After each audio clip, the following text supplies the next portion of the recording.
Chapter 5 Night and Day. Luna opened her eyes and gasped for air. While she could interact with the dream world to a certain extent, the coldness of the water took her by surprise. Luna shut her eyes tight and held her legs around her, shivering. Once she had a moment to adjust to the cold, she realized she was no longer standing on the dirt road in Doggyville. Instead, she was laying on her rug in her room in Canterlot. Luna opened her eyes and saw the hooves of her sister, Celestia, standing in front of her. An empty bucket hovered over Luna's head. "I had a feeling that would work," Celestia said, tossing the bucket aside. "Do you have any idea how long you've been out?" Luna got on her hooves and moved her wet mane out of her eyes. What have you done?" she said, whimpering. She was just starting to get a feel for what Novella was going through, but now her sister had torn her away. Would Novella remain in Doggyville now that Luna had left her? "What did I do?" Celestia asked, rolling her eyes. "I woke you up. You've been in that state for so long that I had to raise the sun by myself." Celestia pointed her horn towards the window. "Just look." Sure enough, Luna's sister was right. Sunlight illuminated the room from behind the curtains. Morning had come and gone hours ago. Had Luna really been inside Novella's dream this long? It was true that she had gone through multiple dreams, as well as nearly witnessing Novella's death, but it was hard to believe that it was morning already. "Now hurry up and get to sleep," Celestia said, turning to walk out the room. "We're princesses after all. We need our rest." She sighed and started mumbling to herself. "I can't believe I had to wake you up just to tell you to go to sleep." "No!" Luna said, kneeling back on a rug. "I'm going back in. I can't leave Novella alone." "Novella? Is that filly you told me about yesterday?" Celestia sighed and turned towards her sister. "Look, I know that your dream walks are important to you, but she'll be fine. However bad her dreams are, she'll overcome them, with or without your help." "You don't understand," Luna pleaded. Her horn glowed, ready to cast a spell again. "She needs me." Celestia walked back towards her sister, raising an eyebrow. "What has gotten into you? It's not like this is a matter of life and death." "Yes, it is," Luna yelled. She closed her eyes and focused, trying to picture the equestrian landscape again. However, all she could think about was Novella laying on the ground as darkness closed around them. Luna caught glimpses of the land over Canterlot, but they were gone as fast as they appeared. When Luna felt her sister place a hoof on her shoulder, the images disappeared. Luna opened her eyes and looked up at Celestia, whose cold demeanour from moments ago had vanished. "Luna, what's going on?" "So, she's in a coma?" The conversation had moved away from Luna's bedroom to the royal kitchen. The warm tea Celestia had made for Luna had calmed her down just enough to explain what had happened. During their conversation, many staff members of Canterlot had come looking for Celestia, but she had turned all of them away. Luna's story both fascinated and concerned Celestia, and she was fortunate that there were no particularly pressing matters at the moment. "I never thought something like this would happen." Luna rested her chin on the table and held her hooves over her head. Her drink had helped, but there was only so much that tea leaves and sugar could do. "I've always been careful helping ponies with their problems, but now I feel like that if I make the wrong move, she'll be gone forever." Luna turned her head and laid her cheek on the table. "Even right now, she might be suffering without me there to comfort her." "Luna," Celestia said, stroking her sister's mane with her hoof. "She's lucky that you were there for her. The doctors may have saved her, but who knows? Your very presence may have convinced her to hold on long enough for the doctors to help." Luna gave her sister a weak smile. "Thanks, Celestia." However, her smile faded quickly. "But I don't know how long that will work. She seems like she doesn't even want to wake up." Celestia closed her eyes and sighed. "Luna, you've done your part. I think she's in the doctor's hooves now." Luna's eyes closed as she thought about everything that had just happened. She felt so useless in the dream. Her healing spell couldn't work on a fictional body. If she had been with the real Novella, then maybe things would have been different. Hold on. Luna's eyes opened wide, and she lifted her head off the table. "I know what to do," she told Celestia, who quickly retracted her hoof from Luna's mane. "We need to find Novella's actual body. Then my healing spell will work." Celestia closed her eyes and shook her head. "That won't work." "Why not?" Luna asked, tilting her head. "Because that's what hospitals are for." Celestia turned her head away, not wanting to be the bearer of bad news. "Our healing magic only works for minor wounds. If Novella is on life support, that means that they're already doing everything they can to keep her alive. At this point, our magic won't do anything but prolong the inevitable." Luna sank in her seat, her eyes watering. "Is that it then?" she mumbled. "Novella's just going to die?" "We don't know that," Celestia told her. "She may still pull through." "How?" Luna asked, a few tears dripping from her face. "Novella doesn't even want to face her family. From her perspective, all they do is make her feel invisible." Celestia looked at her sister, who was on the verge of breaking down.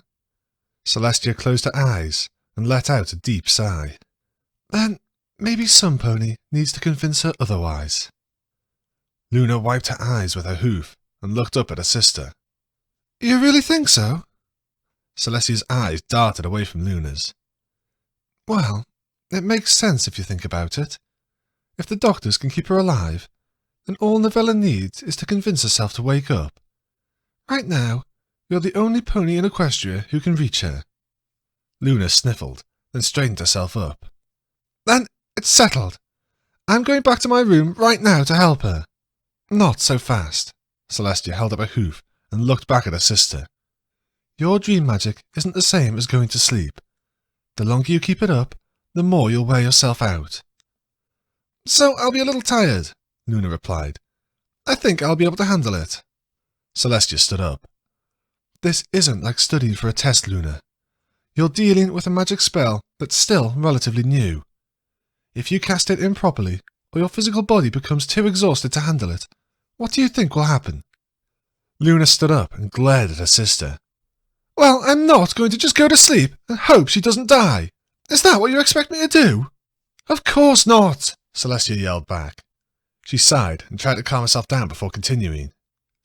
"I'm just asking you to be careful." Celestia looked away from her sister. "This whole ordeal makes me wonder." Luna tilted her head. "What do you mean?" "Well," Celestia said, turning her gaze back to Luna. "Why are you so concerned about this filly anyway? You barely even know her." "I just—" Luna looked down and thought about what her sister had just said. There had to be more to it than being scared of watching a pony die. Every day, sick or injured ponies breathed their last breath. Why was Novella so special? Luna lifted her head. "I think it's because Novella reminds me of myself." "How so?" Celestia asked. "In the first dream where I met her," Luna exclaimed, "she was waiting in the cold by herself. When I saw how lonely she was, I thought back to the 1,000 years I had spent on the moon. Just like her, I couldn't do anything but wait for an eternity." Luna walked over to the kitchen window and looked outside at the sky. "Over time, I grew to hate a sister who had nothing but the best of intentions for me. I saw Novella's ambivalence towards her parents and was afraid that she would grow to resent them." Luna turned back to Celestia. "Just as I had grown to resent you." Celestia's mouth hung open. "But that's not all," Luna said, walking back to her sister. "When I returned to Canterlot, I found that it was difficult to get along with other ponies. After a millennium of talking to no pony but myself, I had to relearn everything about society as if I was a filly once again. I've gotten a lot better after these past 2 years, but I still have much to learn." Luna hovered a novel that had been left on the coffee table over to her and looked at the cover. "Similarly, Novella felt alienated by her peers and buried herself in these texts. Somehow, she's able to connect with fictional stories better than real ponies." It was a lot to take in, but Celestia felt like she was seeing the side of Luna that she had never seen before. "Is that why you go into ponies' dreams?" she asked. "Because it's easier than talking to them yourself?" Luna frowned and looked to the side. "I suppose so," she said.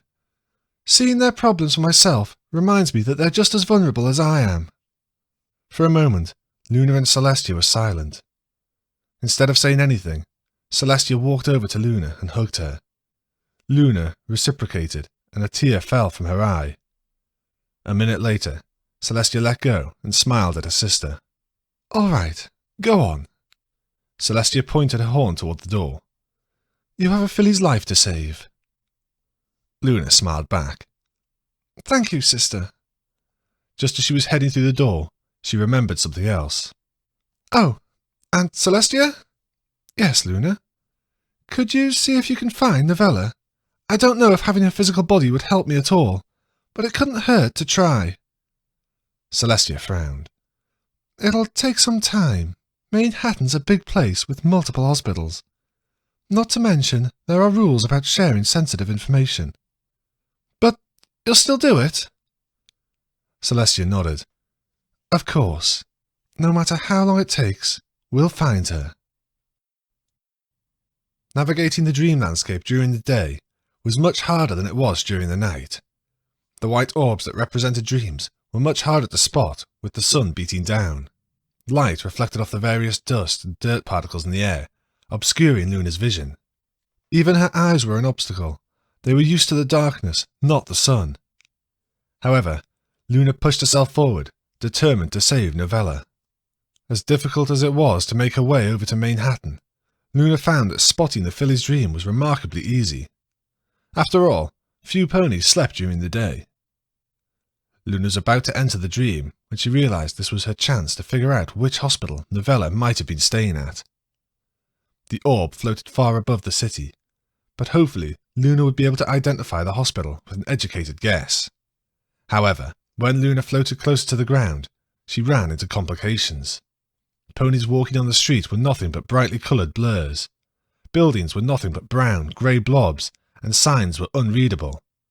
When Luna tried floating into one of the buildings, she was greeted with nothing but darkness.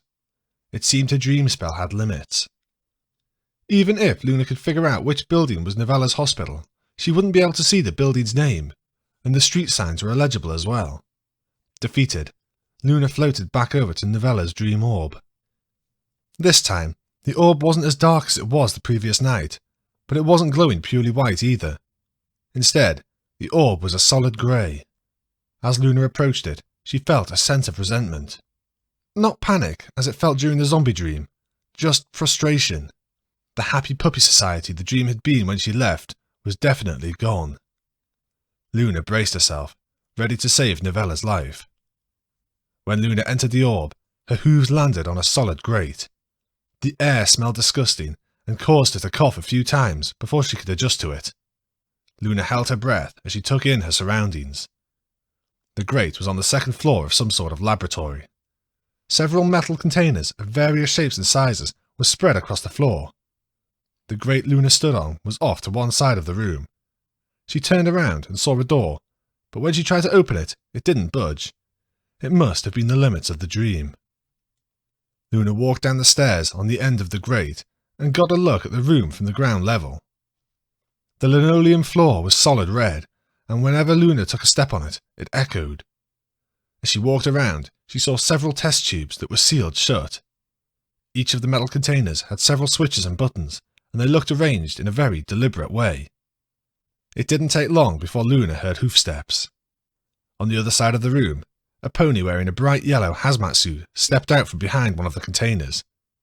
The pony's mask kept its gaze on Luna as it walked forward. Luna wondered if the pony could be threatening, but it was moving at a normal walking pace and was not carrying a weapon. Soon, the two of them were standing in front of each other. The pony wearing the hazmat suit lowered its head and took off the helmet, revealing a spiky blonde mane and pierced ears. Novella's sister. "Get a suit on! We're trying to clean!"